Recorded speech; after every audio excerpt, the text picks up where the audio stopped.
পরিমল কৈবর্ত বাবুকে যে তিনি তার নিজের একটু একটু করে মায়ের জন্য একটা পয়সা জমিয়ে বছরের শেষে এই পুজোর আগের দিন তিনি এখানে মায়ের মন্দিরে এই লক্ষ্মীর বার্তাটা পৌঁছে দিয়েছেন। এরকম যদি সবাই চেষ্টা করেন যে মায়ের একদিনে চাঁদা দেবো না, আমরা সবাই 8 আনা 1 টাকা 5 টাকা করে যদি প্রতিদিন জমানোর চেষ্টা করে বছরের শেষে সেটা অনেক হবে এবং মায়ের পুজোর সময় আপনারা সবাই দিতে পারবেন, কোনো অসুবিধা হবে না।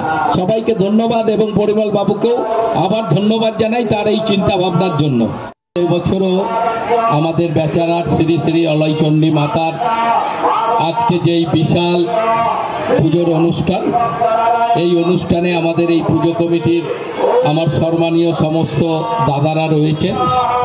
চেষ্টা করি এবং আমার এখানে আমার যারা সিনিয়র সব দাদারা তারা দীর্ঘদিন ধরে আমাদের এই বেচারার শ্রী শ্রী অলয়চণ্ডী মাতার এই পুজো করেন। আমি নিজে ছোট থেকে দেখেছি আস্তে আস্তে এই মন্দির হয়েছে এত বড় এবং প্রতি বছরই এত মানুষের সমাগম পুজোর দিনে, আর মা না ডাকলে তো আসা যায় না। আমি প্রতিবার আসছি, দেখছি এমন দিনে অনুষ্ঠানটা মানে মায়ের পুজো হচ্ছে সেদিন আমার কোনো কাজ থাকছে না বলেই আসতে পারছি। তাই কাল পর্যন্ত আমি এত ব্যস্ত ছিলাম, কিন্তু আজকে মায়ের পুজোর দিন আমি দেখছি ফাঁকা। তাই আমি দুপুরবেলায় আসলাম। বেশ কয়েক বছর ধরে আসছি, আমার নিজেরও খুব ভালো লাগে, কারণ এত মানুষ এই পুজো মণ্ডপে প্রতি বছর আসে এবং আমার সব সিনিয়র মানুষরা, সিনিয়র দাদারা তারা ছোট থেকে করতে করতে আজকে এই পুজোটাকে একটা বড় জায়গায় নিয়ে গেছে এবং একটা এত বড় মন্দিরও তারা সবার সহযোগিতায় করেছে। তাই আমার ভালো লাগে, আর মা ডাকে বলেই আমি আসি। আজও এখানে আমি এসেছি। আমি বললাম আমার দ্বারা যদি এই মন্দিরের কোনো উপকারে লাগে তারা আমাকে বলবে, আমি অবশ্যই চেষ্টা করব। বর্ধমান শহরের অধিকাংশ মন্দির সব জায়গায় আমি নিজে যুক্ত, সব জায়গায় কাজ হচ্ছে, মন্দির হচ্ছে, এটাও আমাদের ভালো লাগে।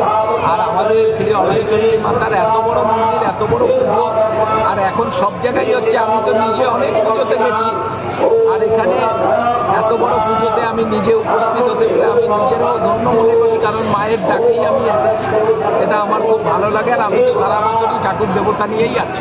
একটা সময় এখানে ঝোঁক জঙ্গলে পুজো রাজ্য জুড়ে মানুষজন আসে, এরা চেষ্টা করেছে বলে এই যে এক সিনিয়র মানুষ, এরাও এক সময় কম বয়স ছিল, তখন থেকে এরা করতে করতে আজকে এই জায়গাটাকে এত বড় জায়গায় এরা নিজেরা উদ্যোগী লোক না থাকলে কোথাও কিছু হয় না।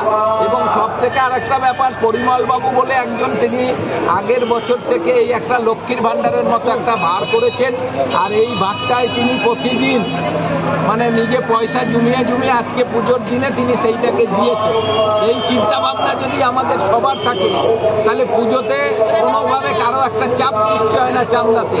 তারা নিজেরাই 1 টাকা 8 আনা 2 টাকা করে জমিয়ে বছরের শেষে মায়ের পুজোতে অনেক টাকা দিতে পারে। তাই পরিমল বাবুকেও ধন্যবাদ জানাই যে তার যে চিন্তা ভাবনা, 1 বছর ধরে টাকা জমিয়ে তিনি আজকে পুজোর দিন এই ভাতটা তিনি পুজো কমিটির হাতে তুলে দিয়েছেন এবং তার নিজের চিন্তা ভাবনা তাকে খুব ভালো, যে তার চিন্তা ভাবনার মধ্যে এটা সবার চিন্তা ভাবনা হলে এটা আরো খুব ভালো। Bengal Fifth Hospital, the first fully NABH accredited multi-speciality corporate hospital with affordable and quality healthcare services. Have faith, Bengal Faith.